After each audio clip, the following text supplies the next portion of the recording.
Hey, Cyriel. Good afternoon. Good afternoon. Hi, Safa. Hi, how are you?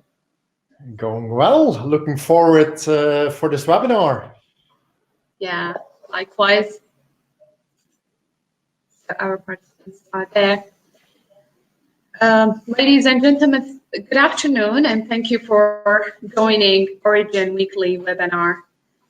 We are having a live online session with our speaker, Cyriel Kortleven. He is a global speaker specialized in change mindset, and he will talk about how to boost our creativity when it comes to change adoption. So, Cyriel, would you please start? The floor is yours. Perfect. Great. Let me make this screen a little bit bigger. Hello, everybody. So my name is Cyriel. Cyriel. It's a difficult name to pronounce, even in Belgium. So I'm based in Belgium, but I had the chance to visit already a little bit in the Middle East. I've been to a month ago, I think just before the Corona crisis really started. I had the chance to work with the Origin Group in Oman, and we also did something in Saudi Arabia. So I hope that I can come back soon again, but at this moment, yes, we all have to wait. But I hope that during summertime or from September that we can travel again, and hopefully I can meet again a lot of you also live.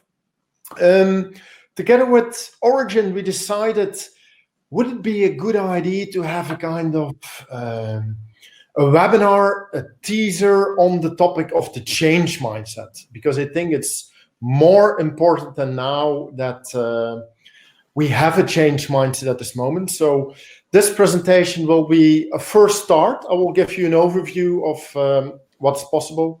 And at the end of the session, you will get a nice offer, and then we can have a look if we can go a bit more in depth on certain topics or not. So that's the plan. So welcome, everybody. And I'm going to start some of my slides. I will jump back and forward a few times that you can see me and you can see the slides.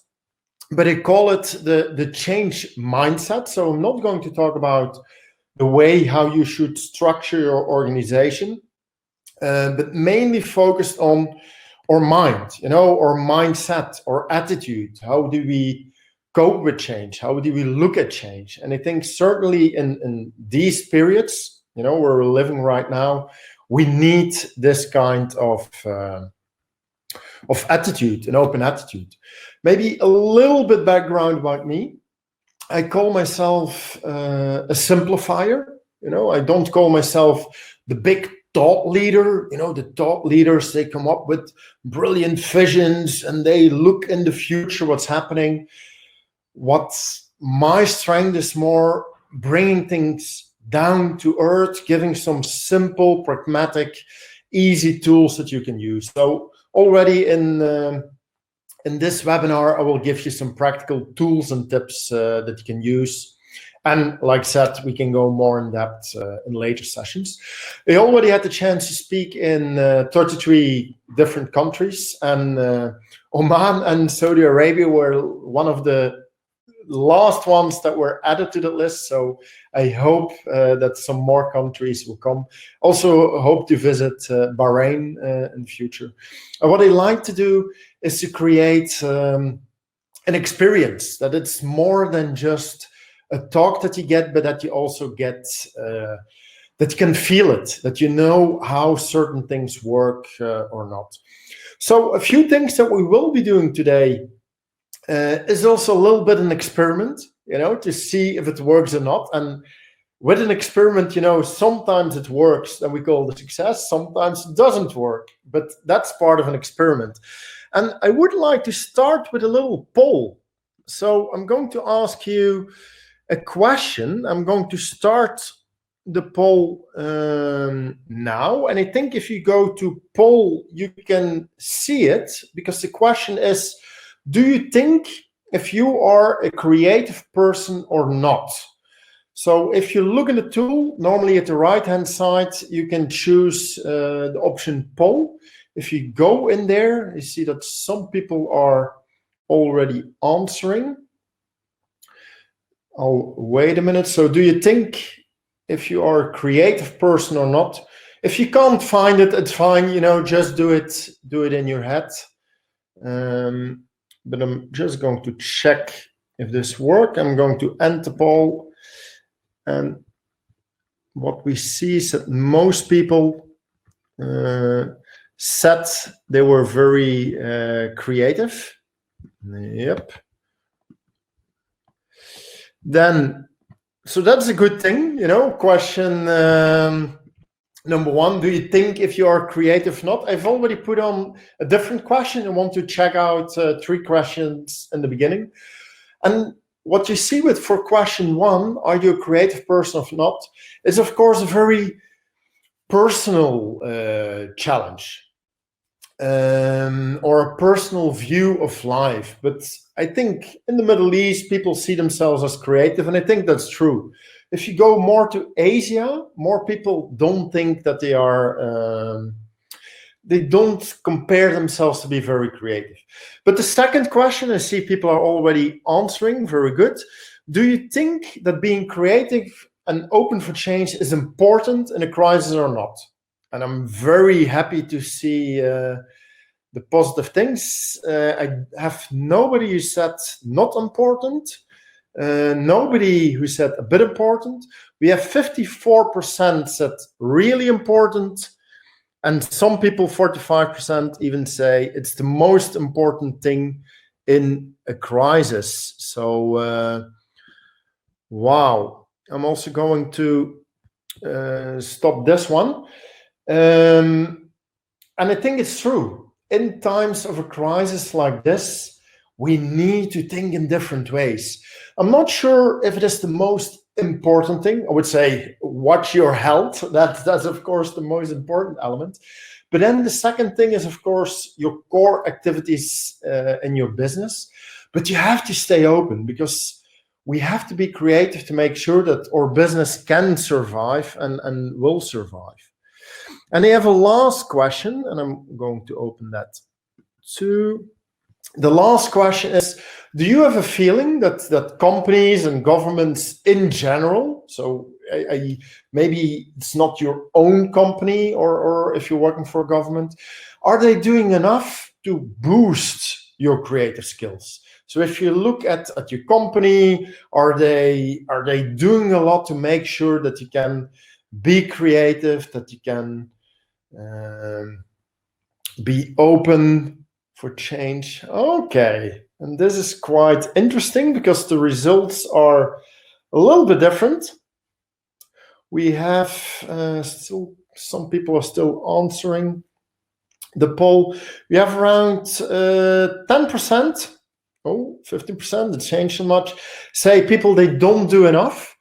The second answer is there are some initiatives, but it could be more.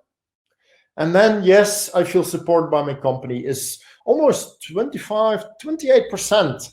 So, wow.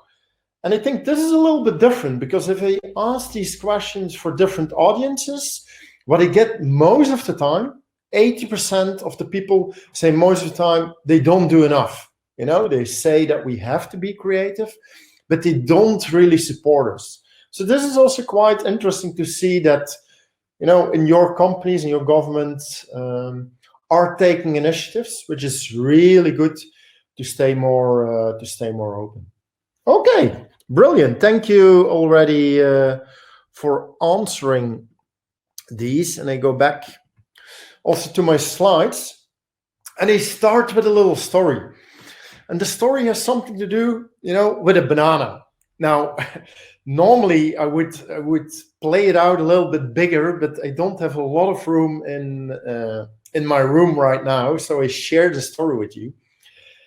Imagine that there is a banana, and maybe it's not the banana, but it's a banana peel, like on the slide, and the banana peel is lying in the middle of the hallway. You know, in your organization, you come in and you see a banana peel lying on the floor. I can imagine that maybe you think, okay, we have to do something about it, and you want to grab the banana peel.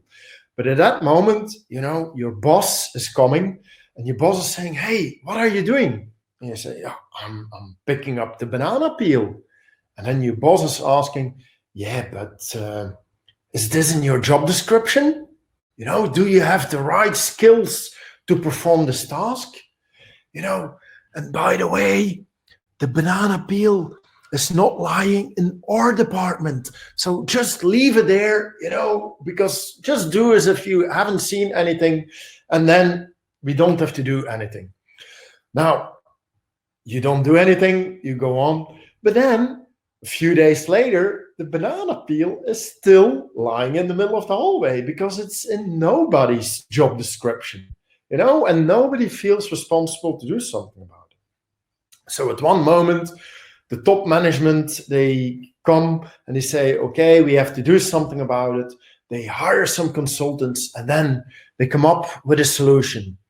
And the solution is a ladder. And what they do is they put a ladder over the banana peel, and you can walk over the ladder, and what will happen is that you don't fall over the banana peel. At that moment, what I see in many companies happening is that they say, this ladder is the new rule, the new way of working. If you see a problem like a banana peel, you have to follow the ladder. But I think you would agree with me that this ladder is probably not the best solution. It's not an efficient solution. It's one solution, but a very complex one. But for me, the ladder is a metaphor for all the inefficient rules, systems, regulations, procedures that we have in our companies, that people and employees have to do, but they are not working anymore, or they are not efficient anymore because the world has changed. In this case, more and more people have gathered, and the ladder becomes a bottleneck. So it could be, I can imagine, if you think about it, probably you also have a few ladders in your own organization. A document that you have to fill out, but you already know that the information is already in the system, or a certain procedure that takes a lot of time and energy. So how do you cope with that? Now, I would say if we would start a new company and the advice is just do something. Everybody, no rules, just do something. Probably we would get chaos. I think what we need is having a few rules, a few guidelines, some common sense, and follow those rules to go in a certain direction. But I have a feeling that we've created a situation more like this. We've created, and certainly in the big organizations here in Europe, and I'm quite sure in the Middle East will be the same, they've created so many rules and regulations, and that people don't even know anymore why they are doing some things. They're just following the rules, following the procedures, but they don't see what's the added value for our clients anymore. And that can become a problem. And certainly in times as these, people it's a lockdown, you have to work from home. Suddenly, a lot of those rules, we have to change them, or a lot of those procedures, we have to do a different thing. And that's quite hard. And that's what my story is about. Now, I'm not going to talk about the ladders in an organization or the systems that we've built up in an organization, but I'm going to focus on the ladders that we have in our own brains, all the patterns that we have, the assumptions that we have. And I would like to do a little exercise with you. On the next slide, I've written a short text, and I'm going to ask you if you can read this text for me. Now, I already warn you, my English is not so good, so maybe there is some mistake that you can spot. But can you read this text?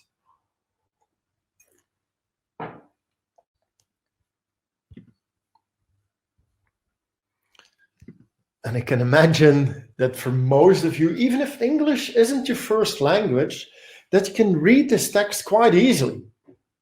Probably, I guess that the most of you have read, this presentation for Origin can damage your existing thinking patterns, and so on.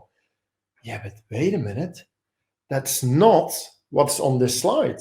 On this slide is this présentation for origin can dommage your, there's something really different. But what happens in our brain, we see something and we say, probably it will be this. And we use experience and knowledge from the past to make a translation.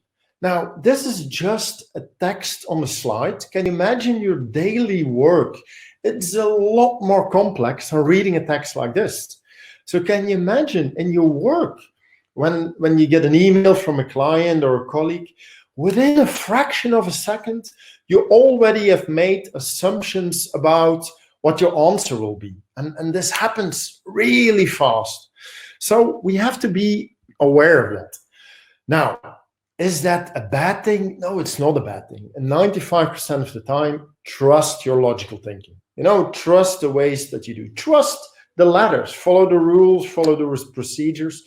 But in 5% of the time, and I think at this moment, with the whole Corona thing going on, I can imagine that not 95% of your life is the same. Maybe it's only 50% or 60%, because you're working from home with your family, you can't go to clients, you can't travel. So a lot of the patterns already have been broken at this moment. But probably you're still working on a laptop, you still have the same colleagues. Meetings have gone from physical meetings to online meetings. And after a while, people are getting better and better at it. But this is also a moment to stay open, because it's also an opportunity to see certain elements which you can add to your clients that might have an added value. Then this is the moment to see it, because the world is different. People are changing their behavior. So this is the perfect moment to look, how can we change those things? Now, I have another little question for you, and you don't, I'm not going to do a poll, but it's just a thinking exercise. If we would ask you, what are some of the big challenges that you have in your life and your organization? And I can imagine a lot of them are at this moment, we have them in common. That you have to work from home, that you can't meet people, maybe you can't visit some family. That's prohibited at this moment. But what are all other challenges that you see is probably making sure that the company can still run. For example, for me, I'm a professional speaker. I've lost almost every live event. I can't do any speeches anymore because people can't gather. So that's a huge challenge for me. But at this moment, I'm doing more online webinars. I'm already preparing things to be ready when live meetings can go again. But probably you also have 3-4 challenges in your life. But how do you cope with them? I think you would agree with me that the world is changing quickly. We have all kind of new technologies that's happening, and probably the world after Corona will be a different world.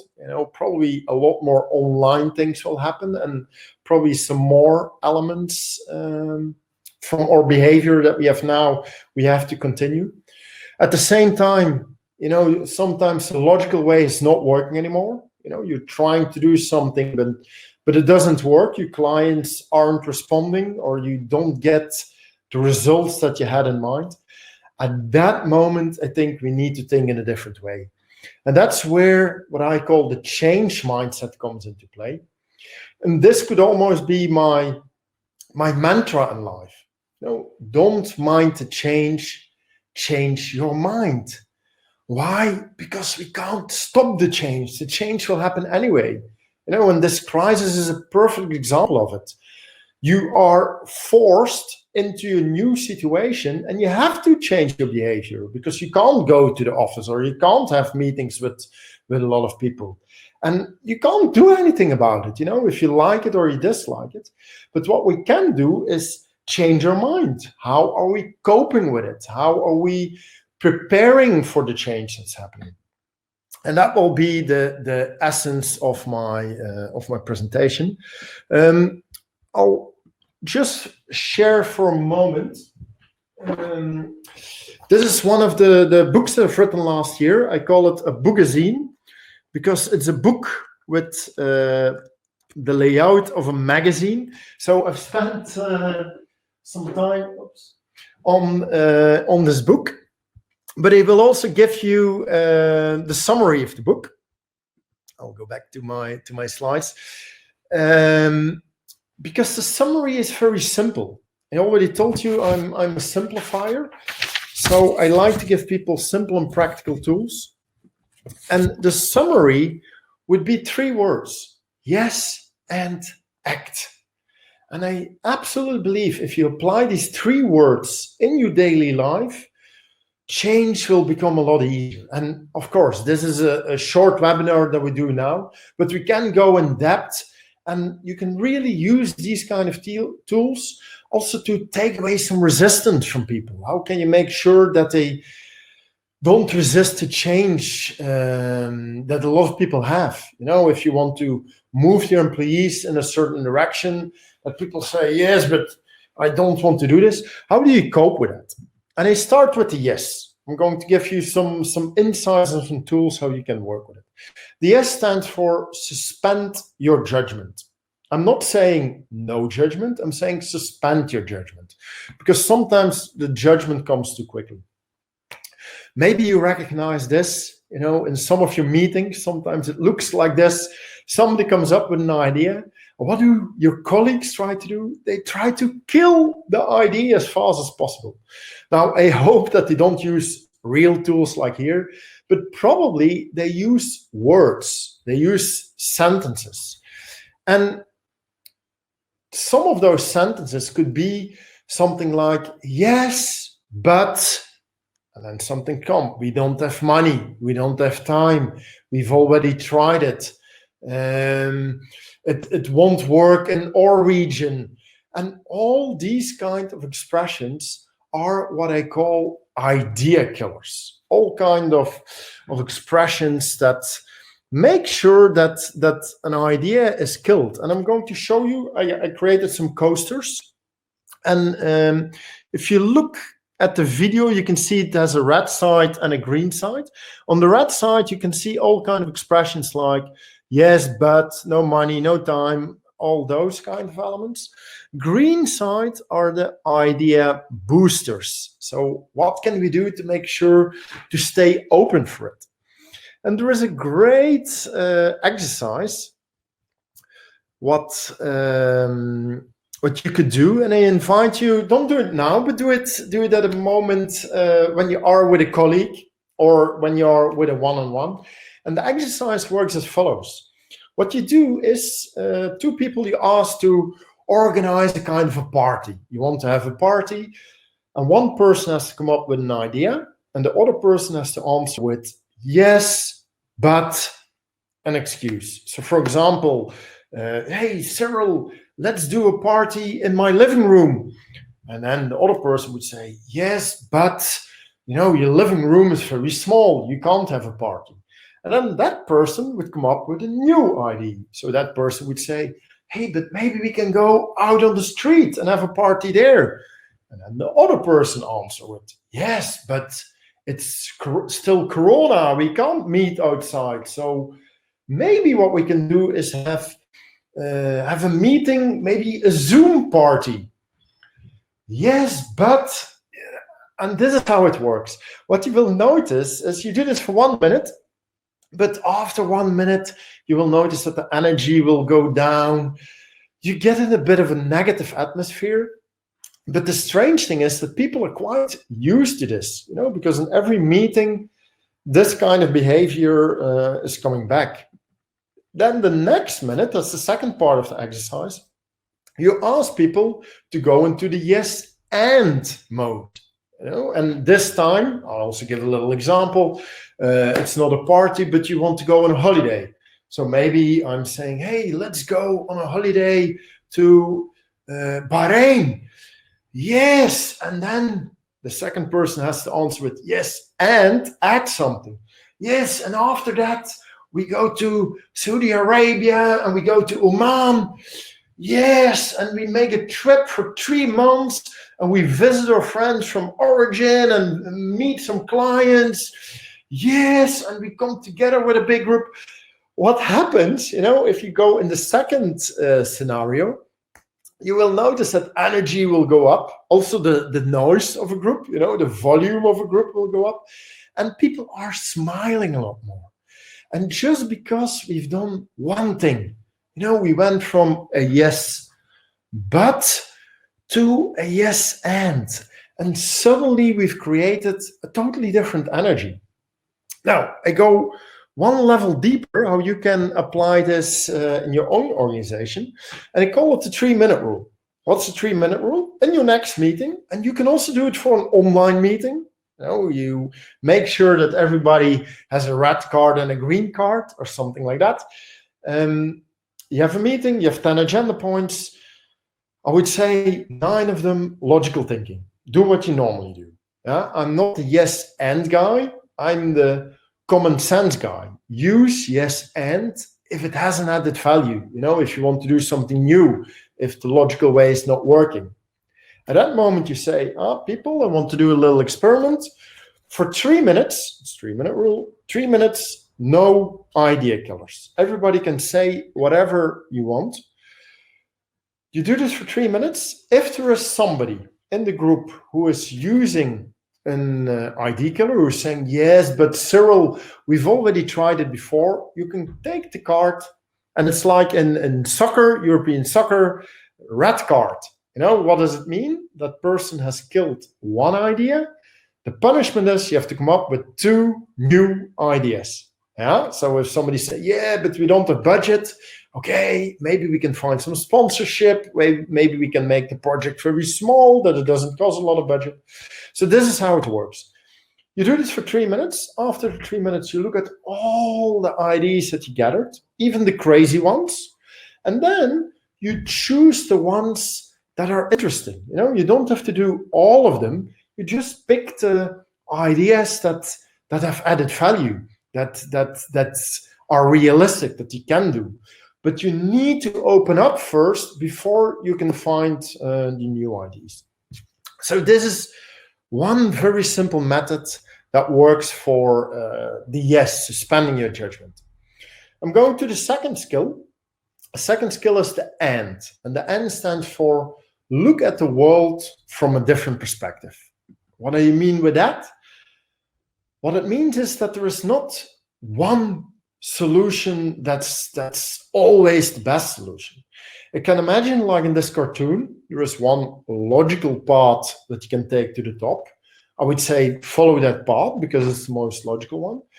But that doesn't mean that that's the only one. Probably there are different routes. There are different ways to reach your goal. For example, before Corona time, everybody was, we need physical meetings, otherwise we can't do anything. And they know that a lot of people were trying to get more meetings online, but it didn't work. But thanks to the Corona time, suddenly everybody is on digital. We only have digital meetings. So we can imagine that suddenly some decisions were going a lot quicker than before because they found a different path. Hey, we can also have meetings online. We can have digital meetings. So be aware and stay open that there are different solutions. And I'm going to show you a little artwork. I'm going to zoom out for a moment. One moment. I'm going to show you an artwork. And I'm going to ask you what word you can read. I'm going to show the artwork like this. Yeah, can you see it? And probably you can see the word no in there. Now, what happens? You can see the word no, but if I switch the perspective, the no suddenly becomes a yes. We have to try out with the camera a little bit where it is, but I'm quite sure you can see it. So we went from a no to a yes. Did the artwork change? No, the artwork is just the same. The situation is just the same, but we switched our perspective. And what happened by switching our perspective, suddenly we see new solutions. A problem, if you approach something from one point of view, we say, oh, we have a problem. If you look at it from a different point of view, that problem can be an opportunity. It depends on how you're looking at it, from which angle you're looking at the artwork. And this also applies in life. We can imagine nobody likes, these times of Corona, and I guess everybody hopes that it will finish quickly, that we find a vaccine and can help people. But what I see also in business, that some people, they really go into a problem and this is dangerous and all my business is gone, and that's fine. You can be sad for a moment, but don't stay there. What I also see is other people who say, yes, it's a problem, but wait a minute, it could also be an opportunity.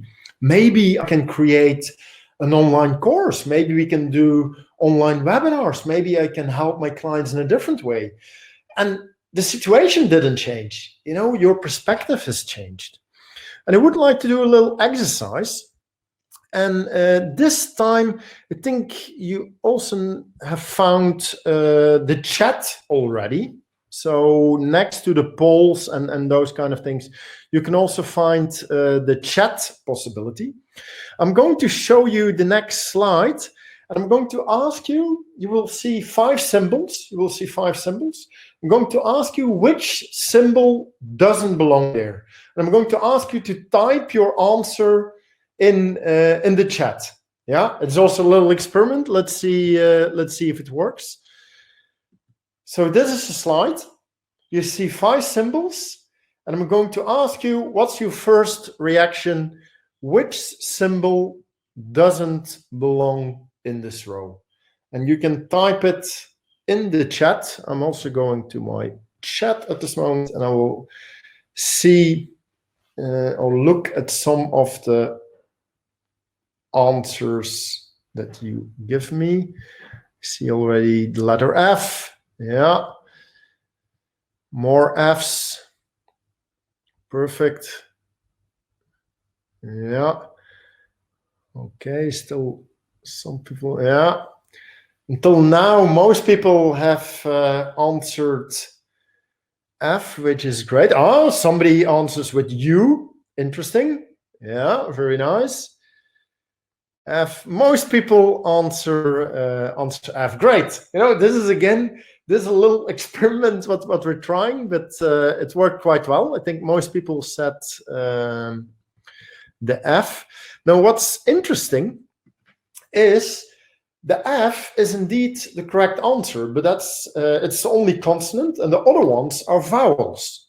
And then I could say, okay, we stop thinking. We stop there. But I saw one answer, and somebody said, hey, no, it's the U that's different. And I thought, okay, the U, but why the U? And probably one of the answers could be, it's the only one that's curved. Hey, but wait, that's true. That's the correct answer. It should be the U. Hey, but wait a minute. If you think about it, maybe if you look at the first letter, the letter A, that could be the symbol that doesn't belong there, because it's the only one with a closed loop. It's the only one that's standing on 2 legs. It's the only one that's the first letter of the alphabet. And probably you can even come up with more reasons why a certain symbol doesn't belong there. And I totally agree. 90% of the adults, if you ask this question, would answer F, because, we know the alphabet and the F is the only consonant. The other ones are vowels. But that's just one answer to look at it. I did this exercise with my nephew. My nephew is still very young. He can't read yet. He came up with at least 10 different IDs for every symbol. He said, the second one doesn't belong there, because if you turn it, it can be a table, or it's the only one that I can use to comb my hair. And those answers are also true, are also correct answers depending on from which angle are you looking at it. And I call this the F syndrome. The F syndrome, it's the condition, the inability to discover more possibilities. Now, I'm sure if we would give you a little bit more time, you would have seen, hey, wait a minute, this is also a possibility. And you would have come up with several possibilities. But what I also see is that some people in organizations, sometimes they have a very fixed mindset. They only think there's only one solution. But, we live in a world where change is happening all the time. So how can you cope with that? What's the recipe? I would say use the idea killers, a few times a day to make sure that you suspend your judgment. Don't stop after the first idea. Find a second alternative or third one, and then you can still make a choice to go for the first one, but at least you have more alternatives. And we need a little bit of imagination. Now, I'm going to give you one tool here. I share it very quickly, and then I go to the next topic. One way that helps to broaden your view, to switch perspective, is what I call crossing borders. So the next time, maybe you are a marketing manager, you have a problem, look at the problem from the point of view of a marketing manager and take a piece of paper and write down, this is what I would do to solve it. And you write down 2 or 3 ideas. Then you take a different function. Hey, wait a minute, how would somebody from logistics solve my problem? How would somebody from human resources solve my problem? And you come up with some new ideas. You suspend your judgment. Everything is fine. Then you take a different organization. You're not working in your organization. You work for a competitor. What would a competitor do? A competitor would do this and this and this. Oops, and you write it down. Different industry. If you're working in oil and gas, what would happen if you would work in fashion? Okay, in fashion, then we would do this or this. Or if we worked in pharmaceutical, then we would do this.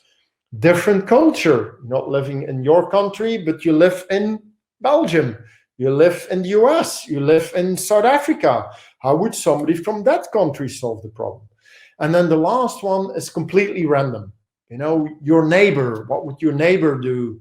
And you pick something that's really far away, and how would that person solve your problem? I'm going to give you one example that I really like. Is this the bike company in the Netherlands? It's called Van Moof, that's the brand name. But this company, they produce very expensive bikes. I think the cheapest one is around 2,000 euro. So it's quite 2,000 US, a little bit more. So a lot of money for a bike. But the quality is top, and they sent those bikes all over the world. But they had one problem. And the problem was that some of the bikes, when they arrived at the location, they were broken. Something was not working. And this has something to do that the people in transport, logistics, they would take the boxes, throw the boxes in the truck, and a lot of the bikes arrived already a bit damaged, which was a big problem. And they've been thinking, how can we solve it? They've been talking to companies like DHL and FedEx, but it's not working. They still had the complaints. And then they thought, hey, wait a minute, what if we think we take a different perspective and we'll look at an industry where they're also transporting expensive things, but they are not damaged. And then they thought, hey, wait a minute, we have the television screens, the big television screens. They also are transported all over the world. What have they done? This is the new box of their bikes. So there is a bike in there, but it looks from the outside, it looks like it is a television screen. What happens? The damages are reduced by 70 to 80%. Isn't that amazing? Very simple solution by looking from a different angle to it, and they came up with new possibilities. Last part, that I want to share, and we can indeed, like I always said before, we can go more in depth in those, and I have a lot more examples, but we will make you an offer at the end of this webinar, then you can see how you can get some more information. For now, I switch to the act, last part. The act is get into action. You have to do something, experiment a little bit. This is what happens a lot of times in Europe when somebody comes up with an idea. What do? We organize a meeting to talk about the idea. And we create a business plan, and we create an agenda with a project plan and more meetings. And 3 months later, nothing has happened. We've only been talking about the idea, but we haven't done anything. We didn't take action. And this is something we're very good at as human beings. We're very good in planning, in creating the perfect plan. 27 steps, and then we've reached our goal. But then reality kicks in. Do you recognize this? You have your perfect plan, but after, you're just starting to implement it, but after 2 weeks, you already have to change it, because a competitor came up with something similar. Or a new law was given by the government, and you have to adapt your procedure. The corona crisis, and again, you have to adapt your plan. And I think the second image that you see is more real than the first one. So my tip would be, don't spend 2, 3 weeks or months creating perfect plan. No, make a plan. I'm not saying that we don't need planning. No, we need planning, but make a rough plan, but be prepared that you have to change your plan. And I'm going to give you one tip. I call it the nano action. It's a nano action. Wait 1 minute. Oops. What's a banana? I was calling it a nano action. So a nano action is a very small action, but because I was talking with my bananas and ladders, I'm now calling it a banana action. It sounds a little bit more funny. What's a banana action? You have a limited budget. You can only spend 10 euro, 10 US, 10 Oman Rial or Saudi Rial or dirham, whatever currency you have in your country.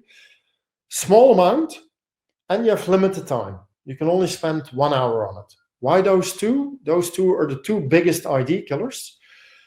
What can you do the next time when you have a big plan? What could be your banana action? What could be a very small action to do if you only have a limited time, a limited budget? And you will try it out. You try some things, you do small experiments and see if things work or not. So what could be your first step? A banana action is the first step that you can take to see if something has potential or not. Instead of spending that hour on creating a perfect plan, you pick up the phone, you do something, you try something. Last thing that I want to share with you here is sometimes in life, it can also be what I call a nearling. And maybe you say, Cyriel, I've never heard of the word nearling. And that's possible because it's a made-up word that doesn't exist yet. But what's a nearling? A nearling is something that you've done with the right intention, which has not yet led to the right result. And then you could say, Cyriel, is it the same as a failure? But we think quite binary. Sometimes we do something and it doesn't work. It's a 0, that's a failure. We do something and it works. That's a 1, that's success. What is a nearling? It's everything in between, the 0.1, the 0.3, the 0.9. And we should be proud of our nearlings, because at least we started an initiative. We've done something, we tried something. You have to learn something from it. If you have 3 times the same nearling, I would call it a mistake, it would call it a failure. Maybe you've moved others. It led to something else that was successful. And in life, we need a lot of nearlings for a few successes. So I also hope that doing some experiments, taking some small steps, and allow to have some small mistakes. The worst thing that happened is that you've lost 1 hour or you've lost a very small amount of money, but at least you tried something. You tried something and see if it worked or not. That's it, what I wanted to share for today. three simple words: yes and act. But I hope that those words gave you already a little bit a different meaning, a different meaning to cope with change.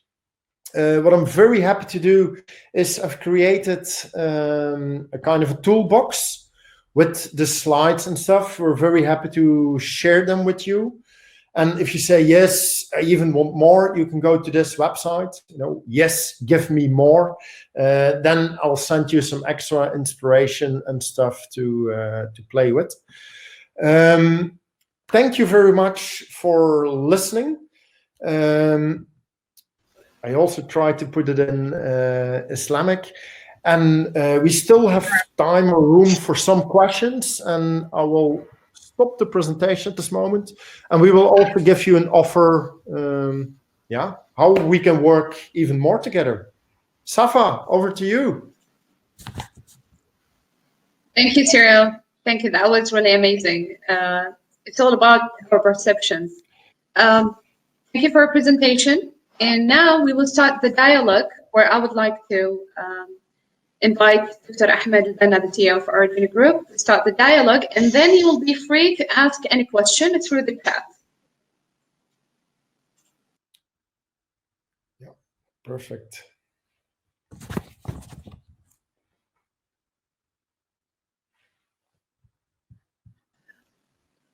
Hi, Cyriel. Good afternoon, and good afternoon. Hi, good afternoon, ladies and gentlemen, around the world, globally. So first of all, thank you very much for the presentation. I know you very well, Cyriel, that we have cornered you in a room. Normally you are very dynamic, active. You need to move around between the audience. I know that you need really to go on the stage and move. We have worked with you in Oman. We have worked with you in Saudi Arabia. So you are not that type of person. But because of the coronavirus, we have to squeeze ourselves in a room. Yes. So hopefully we'll work with you in Bahrain after the corona, where you can really moving around.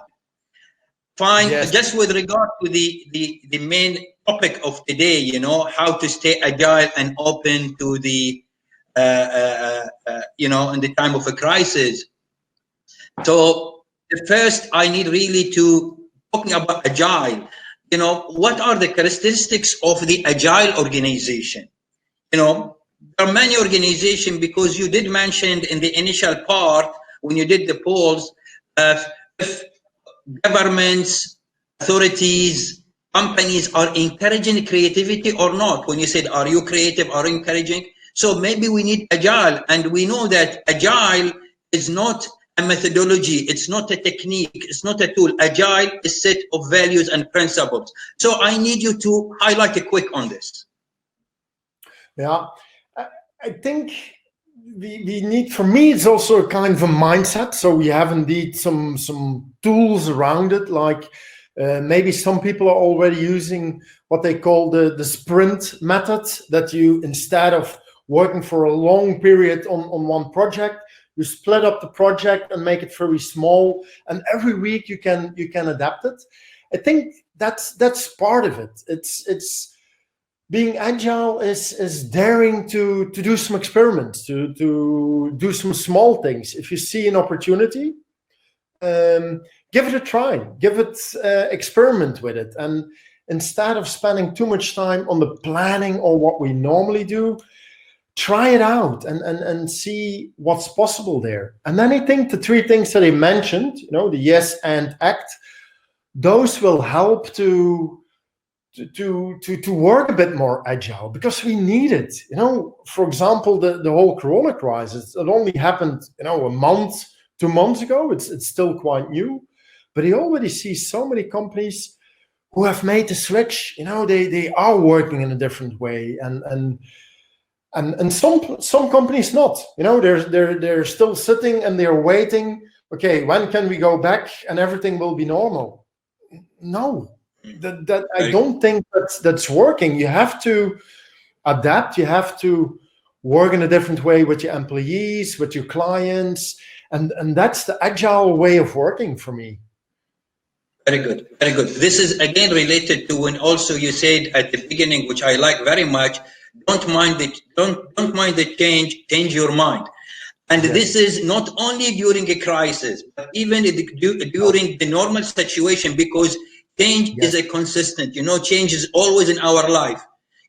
Things happen, and so this is why, for example, now my other argument is it we leave this to the CEO from up to down to affect that change and to make people create creativity, or the employees, every individual has to start thinking or think differently? What is your argument there? What I would say is it's both. I hope that as well the CEO as the employee is starting, but it certainly also starts from bottom up. I think everybody is responsible to look around, to be open, like you've said, we live in times where things are changing very quickly. And it's not the CEO. Maybe that person has indeed the vision with the management team, but they can't see everything. I think even a lot of times it's the employee who's in touch with the client, who can see sometimes more opportunities than the CEO. And it doesn't matter, even if your job is the assistant and you're starting, you're just new in the company.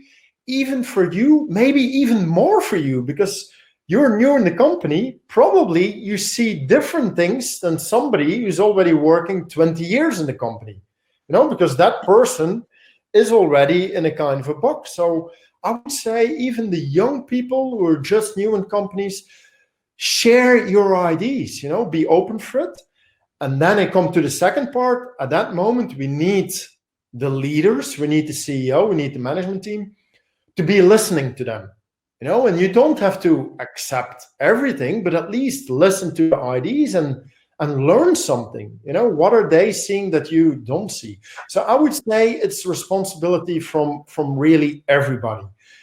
And it can help if the leadership team, if they provide, a safe environment. That would be handy. But I would say try things, take action, to make sure to be ready for the change. Yes. And do you think this is a global phenomena?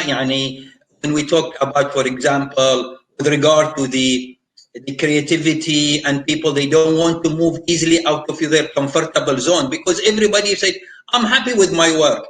The way I see it, after the corona, after this issue, because really critical, it's not only a biological issue, it's also it's going to affect our economy badly. It's going to change the way we do the jobs. It's going to change our lives completely.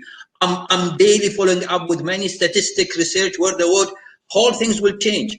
One of it is maybe affected people. The unemployment issue is going to be very high. So those who will be affected more, those who will stay in their comfortable zone. They don't want to go for change. They don't want to go to. So what is my question? This is a global phenomena? It's in Europe, in US, in Middle East, in Africa, in Asia, or it is only limited to certain parts? No, I would say everywhere. Certainly, like you said, change is happening all the time. Now with this crisis, the change is even bigger. Everybody has to change their behavior. So it's huge and it's happening all over the world.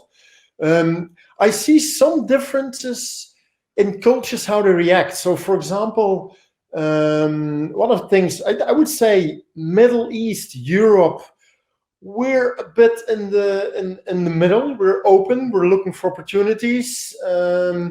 But there's also something, okay, if something is working, let's stay there. So if we compare it, for example, with the US, in the US, it's a bit more open. Let's do some experiments, try new things. They go sometimes a little bit faster, but they don't think it through.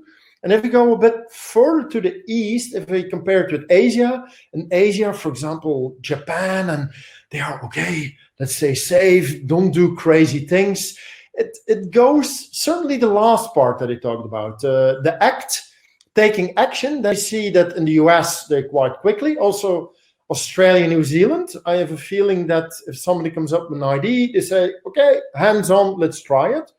Europe in the middle, they say, okay, let's have a meeting, let's see what's possible, but they will do it, they're open for it. Where I see in Asia, it's a little bit more, okay, what will happen? And they do it very slowly. But I agree with you. I'm quite curious what will happen now, because the post-corona time will be different. And I'm absolutely sure the people who will take initiative and dare to take action, they will be in the front. They will, yeah. Final question. My final question, Cyriel, is those with who resistance change. What we have to do for those, because people, you got people, they go with the change, people resisting change because of fear, because they might lose this job, because there is a new technique they have to learn, because they knew something coming. So leave me. People said, okay, leave me in my job, leave me in my comfortable zone. So they resist change. So what we can do in order to encourage people not to resist change? Yeah. And sometimes I know some people, it's really hard to change them. They are so in their own thinking. If somebody is absolutely not motivated to change, I wouldn't put a lot of effort in there. You almost have to force them, but it's not good for you. That's not good for those people. I would start from inviting them slowly. So, for example, this could be a very nice exercise. What I've seen is connect with them. Okay, what is their fear? I'm afraid to lose my job. Then what you could do is have a conversation about what happens if you don't change. What if you stay in the status quo? Okay, Cyriel, you don't want to change. No, I don't want to change. I don't like change. Hey, but Cyriel, ask the question, Cyriel, what will happen to you after the corona crisis? Yeah, maybe I lose my job. Hey, wait a minute, I don't want to lose my job. So by asking questions about what will happen if you stay in the box, if you stay in your comfort zone, and let them do the thinking process, that might trigger their motivation to say, okay, but then I need to do something else. And that's the moment when you can say, hey, but you have a nice method, suspend your judgment, what can we do? To start a conversation. But I think you have to confront them first with what will happen if you don't do anything. Because that's also a choice. Sometimes people don't like to choose because they don't know in what direction they have to go. But not choosing is also a choice. So if you can make them aware of doing what you do now, being in resistance and not going along, at that moment you're taking away opportunities from yourself. And if you can show that, maybe that's a starting conversation to open them up. But it will take some time. But it is possible. Look at Corona. Because it's changing attitude and habit. As you said, it's the mindset. It's not it's the mindset. But Cyriel, I need really to thank you very much for the time spent with us and spent with the ladies and gentlemen or the audience. And I thank you again. Look forward to meet you in the coming months, and stay safe, healthy, you and the family. So thank you very much. Thank you very much, the gentlemen. I will hand over now to Safa to conclude. So thank you very much. All right. Thank you. Okay, and we still have something for you. So Safa will explain some things, what we can do, because this was kind of a teaser. I hope that he already gave you some concrete values and some concrete things. But there is something more. And I think, Safa, you will explain a little bit more. Yeah, thank you, Cyriel, for your fruitful session today. And I'm sure that participants really enjoyed it and grasped the knowledge. So I would like to ask, do we have any questions from the participants? If anyone would like to ask, you may write in the chat. So I only just wanted to say that as you saw the pop-up, the offer appeared. So you may register for the next 2-day comprehensive those who are really interested to get the full package of the change mindset from Cyriel. I think there is no question. So thank you all for joining this live session. Stay tuned for the next session of Origin Weekly Dialogue. I can see a chat. Thank you so much. Thank you. So stay tuned for the next Origin Weekly session next week. We will post the details on our social media channels. Thank you again. Thank you, Cyriel. Have a good day. All the best, and I hope to see you in one of the follow-up webinars. Bye-bye. Thank you. Bye.